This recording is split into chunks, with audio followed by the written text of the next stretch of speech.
Our conversation is with Mr. Yuri Alexandrovich Bezmenov. Mr. Bezmenov was born in 1939 in a suburb of Moscow. He was the son of a high-ranking Soviet Army officer. He was educated in the elite schools inside the Soviet Union and became an expert in Indian culture and Indian languages.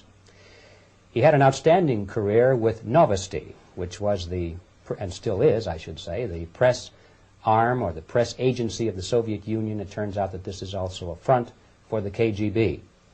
He escaped to the West in 1970 after becoming totally disgusted with the Soviet system, and he did this at great risk to his life. He certainly is one of the world's outstanding experts on the subject of Soviet propaganda and disinformation and active measures. When the Soviets use the phrase ideological subversion, what do they mean by it? Ideological subversion is the process which is legitimate, overt, and open. You can see it with your own eyes. All you have to do, all American mass media has to do, is to unplug their bananas from their ears, open up their eyes, and they can see it. There is no mystery. There is nothing to do with espionage. I know that espionage intelligence gathering looks more romantic.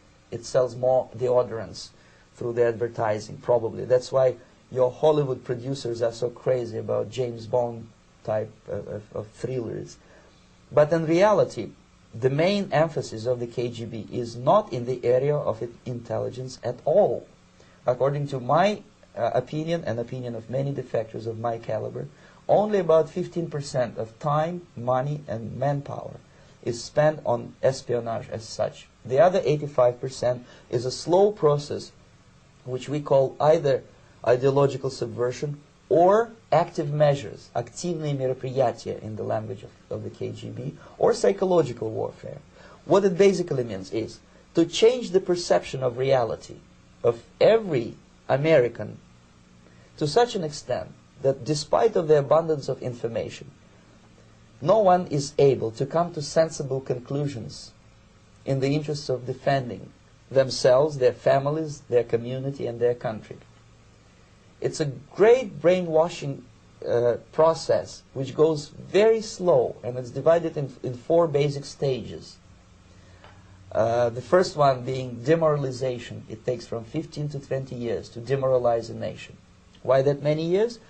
Because this is the minimum number of years which requires to educate one generation of students in the country of your enemy, exposed to the ideology of the enemy. In other words, Marxism-Leninism ideology is being pumped into the soft heads of at least 3 generations of American students without being challenged or counterbalanced by the basic values of Americanism, American patriotism. The demoralization process in the United States is basically completed already. For the last 25 years. Actually, it's overfulfilled because demoralization now reaches such areas where previously not even Comrade Andropov and all his experts would even dream of such a tremendous success.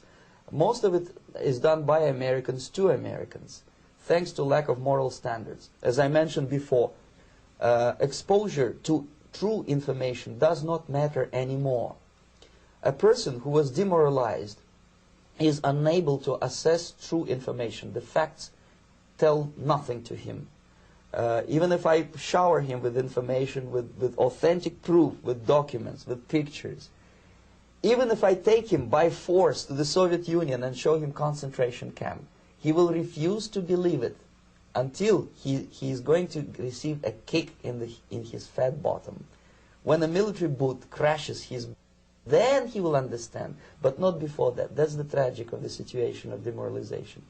So the next stage is destabilization. This time, subverter does not care about your ideas and the patterns of your consumption. Whether you eat junk food and get fat and flabby, doesn't matter anymore. This time, and it takes only from 2 to 5 years to destabilize a nation, what matters is essentials: economy, foreign relations, defense systems. And you can see it quite clearly that in some areas, in such sensitive areas as defense and economy, the influence of Marxist-Leninist ideas in the United States is absolutely fantastic. I could never believe it 14 years ago when I landed in this part of the world that the process will go that fast. The next stage, of course, is crisis. It may take only up to 6 weeks to bring a country to the verge of crisis. You can see it in Central America now. And after crisis, with a violent change of power, structure, and economy, you have so-called the period of normalization. It may last indefinitely. Normalization is a cynical expression borrowed from Soviet propaganda. When the Soviet tanks moved into Czechoslovakia in '68, Comrade Brezhnev said, "Now the situation in brotherly Czechoslovakia is normalized." This is what will happen in the United States if you allow all these schmucks to bring the country to crisis, to promise people all kind of goodies and the paradise on earth, to destabilize your economy, to eliminate the principle of free market competition, and to put a big brother government in Washington, D.C., with benevolent dictators like Walter Mondale, who will promise lots of things, never mind whether the promises are fulfillable or not. Your leftists in the United States, all these professors and all these beautiful civil rights defenders, they are instrumental in the process of the subversion only to destabilize the nation. When their job is completed, they are not needed anymore. They know too much. Some of them, when they get disillusioned, when they see that Marxist-Leninists come to power, obviously they get offended. They think that they will come to power. That will never happen, of course. They will be lined up against the wall and shot.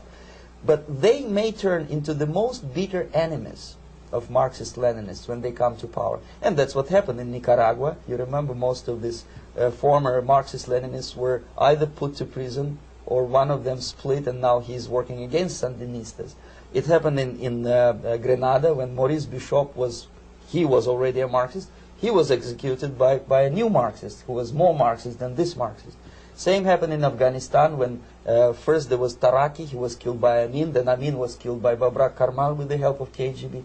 Same happened in Bangladesh when Mujibur Rahman, very pro-Soviet leftist, was assassinated by his own Marxist-Leninist military comrades.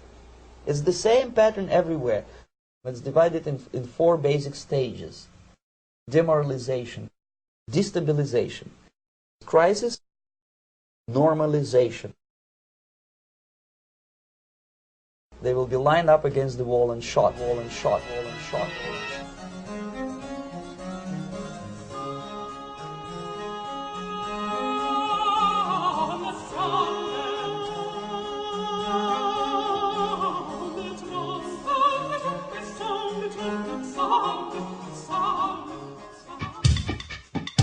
Hey! Is this my turn? You want me to sing now? Okay. Wow!